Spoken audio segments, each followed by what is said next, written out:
Got to keep on walking on the road to Zion, man. Yeah. Got to keep it burning on the road to Zion, man. Hola oyentes de Radio Sefarad, volvemos a reunirnos como cada 2 semanas con Luciano Mondino en su sección Sionismo, no solo cuestión de judíos. ¿Qué tal, Luciano? Hola Jorge, ¿qué tal? Buenas tardes. Bueno, en estas fechas es lógico que uno, llegando al 7 de octubre, se acuerde de lo que fue el 7 de octubre del año pasado, aquel sábado que nos despertábamos en una fiesta judía, pero que llegaban noticias espantosas de Israel y a medida que pasaban las horas se iban confirmando y cada vez eran peores. Mientras algunos políticos españoles ya empezaban a hablar del genocidio israelí, ¿no? Bueno, de todo eso, Sí, un año sí, vista, sí. ¿qué es lo que podemos comentar? Un año en vista también de una guerra con distintos frentes que tuvo o que tiene todavía un frente militar convencional, que es el que quizás más familiarizado nos tenga, hasta hace 1 o 2 meses atrás, mucho más localizado en el frente sur, especialmente en la Franja de Gaza, pero con cierta atracción el último mes hacia el frente norte por lo que sucede con Hezbollah, la última eliminación de Hassan Nasrallah, el alto líder de Hezbollah, y también con la cuestión de los más de 65.000 israelíes que desde el 8 de octubre, propiamente el año pasado, se han visto forzados a desplazarse de sus hogares, de su trabajo, de sus ciudades, por culpa de más de 8.800 vectores, es decir, entre ataques de drones, misiles, morteros y cohetes que salieron desde la zona sur del Líbano. Pero bien, bien comenzaba. Yo justamente cuando pensaba hoy cómo encarar este episodio a un año, casi a un año, en 6 días se cumplirá ese año de lo que fue la masacre de Hamás y del comienzo de la guerra, que es lo que actualmente está teniendo lugar en Israel y también en los distintos frentes que comentaba. Me parecía una buena forma de entender cómo todo este año se había ido desarrollando, quizás en escenarios simultáneos, en donde, bien decía, estaba la cuestión militar convencional, pero también se acompañaba de distintos frentes. El frente informativo, el frente de la opinión pública, el frente político, muchas veces frentes en simultáneo que interactuaban entre sí y que fueron moldeando a partir de todo ese año en Medio Oriente principalmente, pero también alrededor del mundo, distintos caracteres que se han empezado a forjar como posibles aliados de lo que Israel entendía y todavía entiende como la necesidad de limpiar o de purgar el Medio Oriente de todas las organizaciones terroristas comandadas por Irán y que lo rodean en ese anillo del fuego, pero también en todos aquellos amigos de Irán o enemigos de Israel que muchas veces convergen en sus agendas, que pueden ser, insisto, militares, convencionales, pero también políticas e informativas. El 7 de octubre comenzó en Simchat Torah.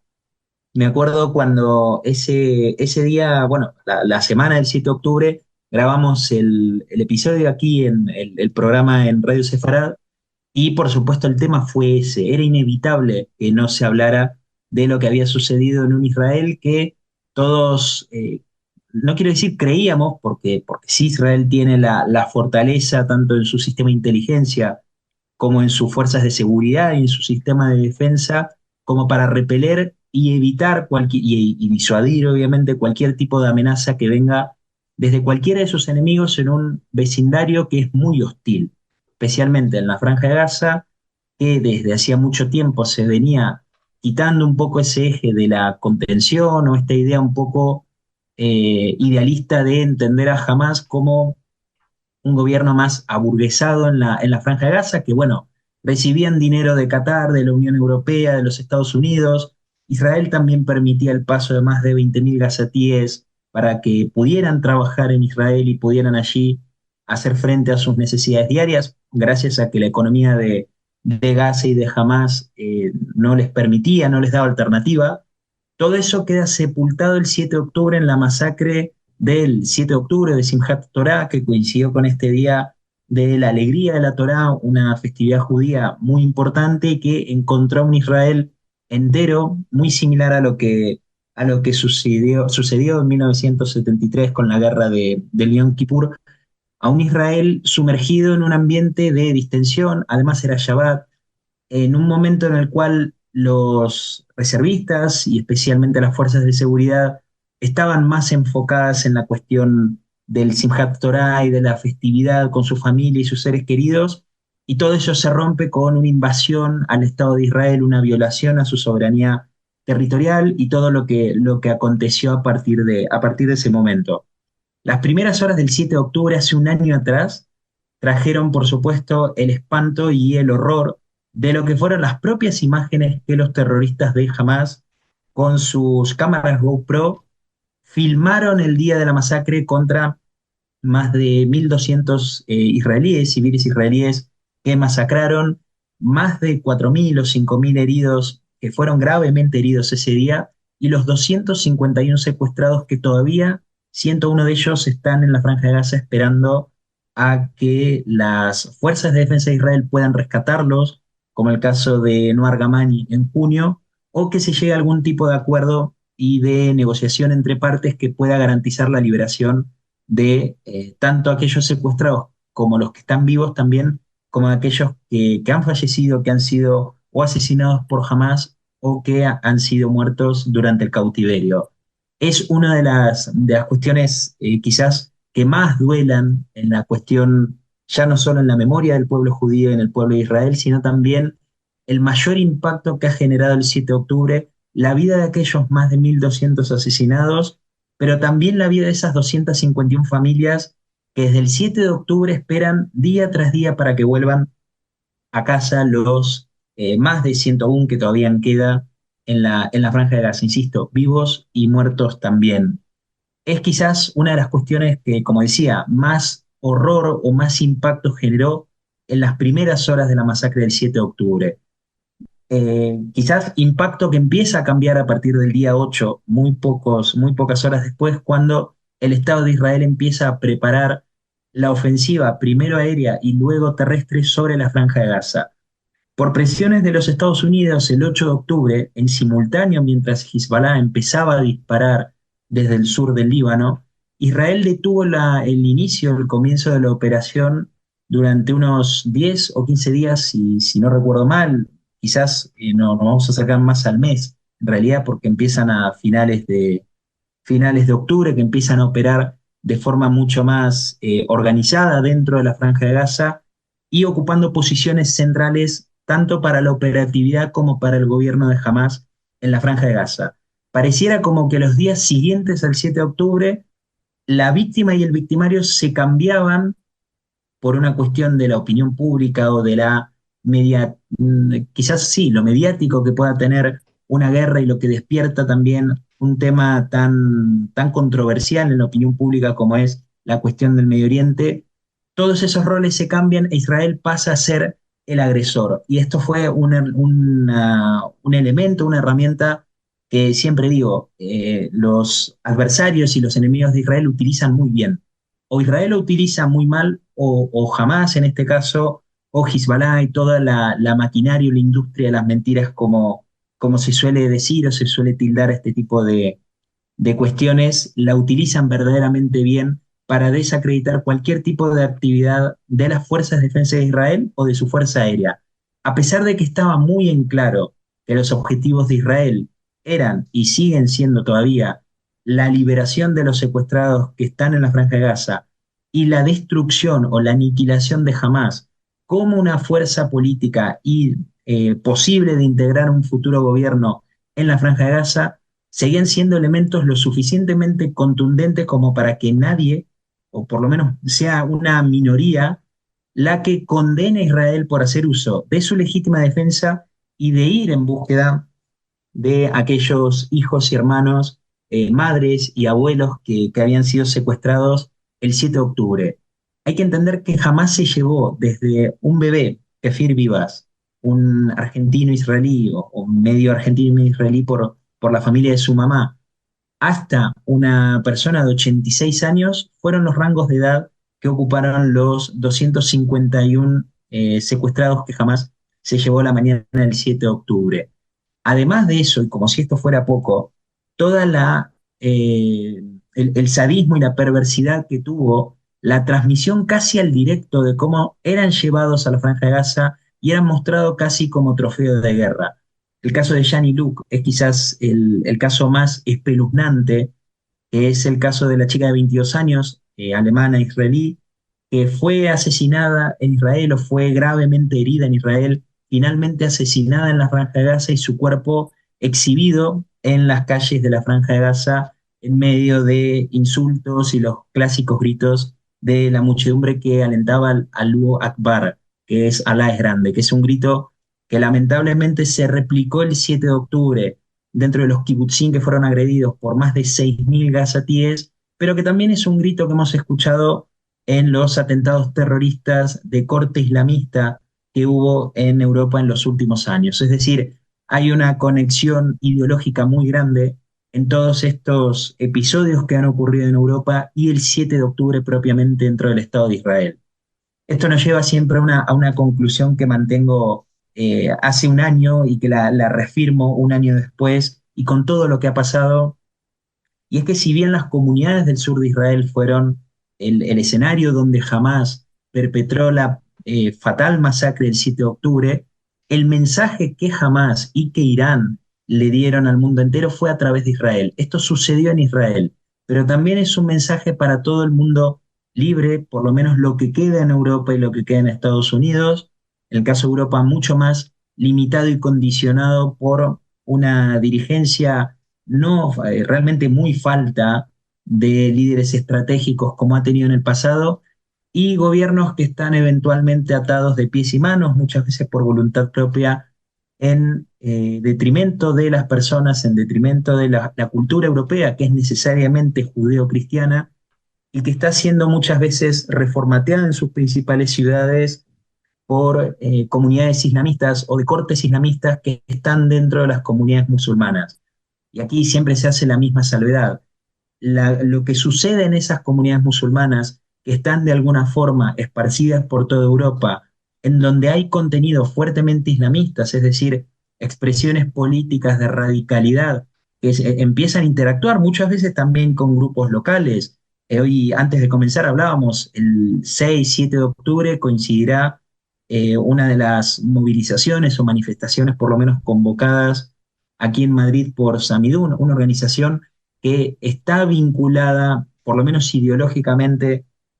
a muchas personalidades que conformaron y conforman parte de la política española en el actual gobierno de Pedro Sánchez, pero también que hacen una clara promoción del terrorismo, tanto en redes sociales como en movilizaciones públicas, cuando muchas veces tergiversan los hechos que realmente pasan en Medio Oriente, pero los utilizan para volcar en la calle todo un brote de antisemitismo, de persecución, de hostigamiento y de violencia, que deja de ser una realidad propia de las redes sociales para pasar a ser parte de la realidad cotidiana. Y esto creo que hay algo muy en claro que se ha visto en los últimos meses, o por lo menos algo que personalmente he notado, y es como es muy raro encontrar, incluso en el centro de Madrid o en el transporte público, en la calle, algún elemento identificativo que sea propio de la comunidad judía y que pueda de alguna forma ser exhibido públicamente. Aquí desde un Maguen David, una kipá, muchas veces se prevén situaciones de inseguridad y se llega a la conclusión que es mejor no ocultarse, pero sí no mostrar demasiado por un contexto que empieza a ser verdaderamente hostil. Hay países en Europa que tienen una situación verdaderamente compleja, que a partir del 7 de octubre la han complejizado, insisto, por acción u omisión, pero la han complejizado todavía más, y que existen grupos, como el caso de Samidun o muchos de los grupos que en paralelo con grandes financiamientos que vienen especialmente de Qatar, empezaron a hacer mella en universidades hace unos meses atrás, cuando empezaron a acompañar de alguna forma todo este brote de antisemitismo, un antisemitismo más universalizado, más institucionalizado, que muchas veces baja desde las propias cátedras o direcciones o coordinaciones universitarias y que empieza a ser mella, insisto, en la base estudiantil, que se convierte más como en un activismo que empieza como anti-israelí y pasa a ser un activismo netamente de persecución y hostigamiento hacia las comunidades judías de estas universidades. Siempre he contado un caso personal, más que es el de la Universidad Complutense, centro universitario donde he estado y donde hay una clara, ya no solo tergiversación y falta de imparcialidad a la hora de abordar ciertos temas, sino que hay una clara intención de señalar al Estado de Israel como un Estado que es ocupante, un Estado que es genocida, un Estado que promueve la limpieza étnica, que la promovía desde 1948, pero que a partir del 7 de octubre como que ha condensado todo lo malo y explica lo que sucede en la Franja de Gaza. Con esto quiero hacer un poco no resumen, pero sí entender un poco cómo las piezas se han ido acomodando para definir que un año nos ha servido para posicionar aliados y enemigos. Muchas veces también en grados de complicidad que se van repartiendo. A fin de cuentas hay que entender que estamos en torno a los 365 días de una guerra que es multifrente, que ocupa ya no solo la Franja de Gaza por la relación directa que ha tenido Hamas como partícipe o parte beligerante con la masacre del 7 de octubre, sino también Hezbollah en el sur de Israel, atacando el norte, en el sur del Líbano, perdón, atacando el norte de Israel. Sumamos también a Yemen, sumamos también a Siria, Irak, donde están las milicias chiitas, sumamos al propio Irán, que el 14 de abril, por primera vez en la historia, atacó territorio israelí desde el propio Irán en una andada de en torno a 350 vectores que han atacado o que buscaron atacar en realidad zonas civiles del Estado de Israel, y una guerra multifrente que se tradujo especialmente en Europa en general, pero España en particular, en lo que decíamos hace unos minutos atrás, toda una base muy proactiva a la persecución y el hostigamiento de una comunidad, pero que también era vehículo de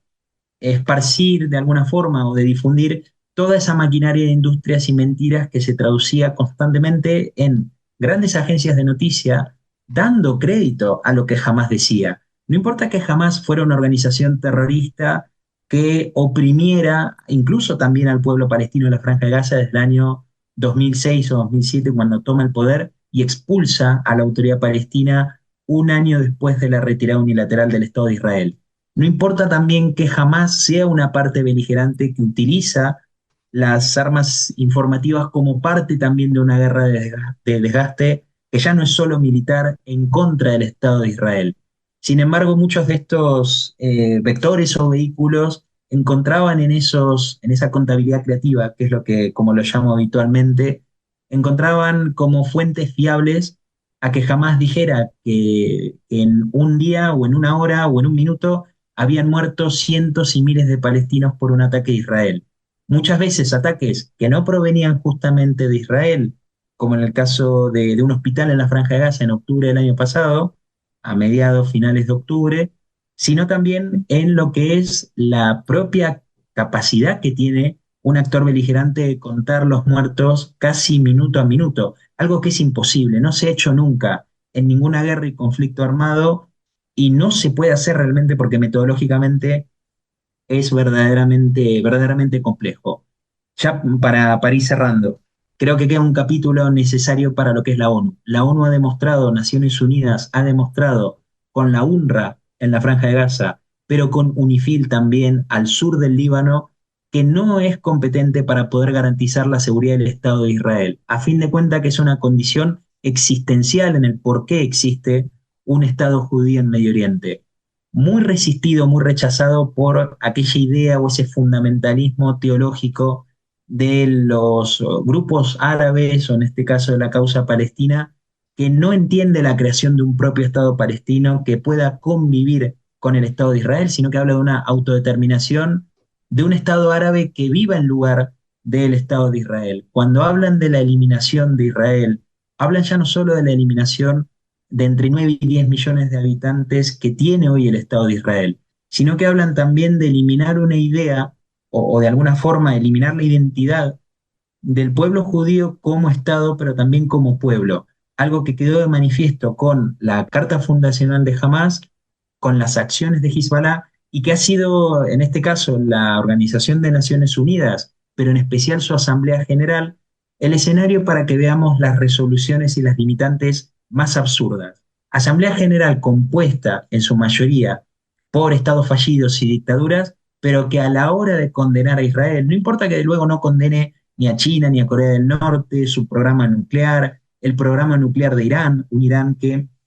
ha sido este año o el año anterior, no recuerdo, nombrado como director de esa comisión o el comisionado de derechos humanos, bueno, no recuerdo exactamente, pero que ha sido parte en realidad de todo lo que no representa el cuidado de los derechos humanos, derecho y respeto a las mujeres, lo identifica Irán en la propia Organización de Naciones Unidas como quien deba velar por los derechos de las mujeres alrededor del mundo, algo verdaderamente irracional. Creo que es un poco lo que más nos va a definir y lo que nos ha definido el próximo año, el año, perdón, que ha sucedido. Lo que suceda a partir de ahora va a estar muy condicionado por factores como son las elecciones en los Estados Unidos, especialmente la contienda entre Kamala Harris y Donald Trump, lo que sucederá finalmente con la reconstrucción de la posguerra en la Franja de Gaza y lo que será la guerra bueno, que ya ha estallado finalmente entre las fuerzas de defensa de Israel y Hezbollah al sur del Líbano, pero también con una fuerte incidencia en zonas residenciales que llegan hasta Beirut y probablemente lleguen también a la zona norte del Líbano. Es cuestión de ver y confiar también en cómo ese desarrollo militar, pensado estratégica y tácticamente desde Israel, va a desenvolver un contexto regional en el que hay muchos actores mirando y que buscan silenciosamente también beneficiarse. Y aquí muy directo a Arabia Saudita y Emiratos Árabes Unidos, que muchas veces pueden tener una retórica política muy hostil hacia el Estado de Israel y una condena pública hacia las acciones de las fuerzas de defensa de Israel o su fuerza aérea, pero que sin lugar a dudas están en secreto deseando que así como Israel eliminó gran parte de la operatividad militar de Hamas en Gaza, también barra con Hezbollah en el Líbano y termine de golpear definitivamente a la República Islámica de Irán. Pues te agradecemos mucho este resumen y balance de lo que ha sido este año. Como diría la ex reina de Inglaterra, un annus horribilis, en el Sí. sentido de la población israelí, que a pesar de estos éxitos militares de los últimos días, pues nadie le va a quitar de encima el trauma que ha supuesto para decenas y centenares de miles de personas. Hasta el Ujú. día de hoy, la juventud, los niños Sí, están eso es. muy tocados y evidentemente esto. Y una economía destrozada, porque la economía de Israel se ha resentido mucho por una guerra que Israel no ha comenzado, pero que política y militarmente ahora sí que la tiene que terminar. Pues con todos estos elementos en el balance, pues nos despedimos hasta la próxima entrega, que ya será en el nuevo año judío de Eso es. 5785. Muchas gracias, Luciano, y hasta entonces. Gracias, Jorge. Buenas tardes.